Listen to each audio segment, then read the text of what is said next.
அதே மாதிரி தான் கடுக்காய். நீங்க பாத்தீங்கன்னா கடுக்காய் நீங்க மார்க்கெட்ல வாங்குறது 1-2 டைப் தான் வாங்குவீங்க. இதுல நீங்க பாத்தீங்கன்னா 4 நாட்டுல உள்ள கடுக்காய் என்கிட்ட இருக்கு. இது இந்த ஊர் மக்களுக்கு ஃப்ரீயா விதைக்காக கொடுக்க கொண்டு வந்திருக்கோம். ஆக்சுவலா வருஷத்துக்கு நீங்க கடுக்காய் நடணும்னா உங்களுக்கு ரொம்ப பொறுமை வேணும். 9 மாசம் கழிச்சு தான் முளை வரும். மாசம் கழிச்சு தான் முளை வரும். நீங்க அதுக்குள்ளாடி பிரிஞ்சியில தொட்டிய குப்பையில கொட்டிடாதுங்க. பழமொழி என்ன சொல்லுதுன்னா, கடுக்காய் தின்றவன் மிடுக்காய் நடப்பான். மிடுக்காய்ன்னு சொல்லி பாத்தீங்கன்னா 35 கிலோமீட்டர் நடக்கிறது. இப்போ உள்ள ஆண்கள் 35 கிலோமீட்டர் ஸ்பீட்ல நடந்தாலே எக்ஸ்பீரி ஆயிடுவாங்க. அதுக்குதான் நாங்க கடுக்காய் சாப்பிடுவோம். இயற்கையான மரங்களை நட்டு பொதுவாக நீங்க நடும்போது இயற்கை நம்ம பொது இடத்துல நடுங்க. மக்களுக்கு எல்லாருக்கும் பயன்படக்கூடிய இடத்துல நடுங்க. அது பறவைகள் மேக்சிமம் சாப்பிடாது. இதுல ஒரு விதை இருக்கு பாருங்க, ரெட்டை விதை.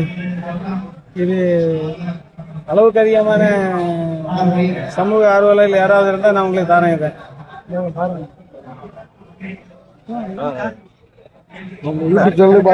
கட்டாயம் நடணும். இது எப்படி வருதுன்னு பார்க்கணும்.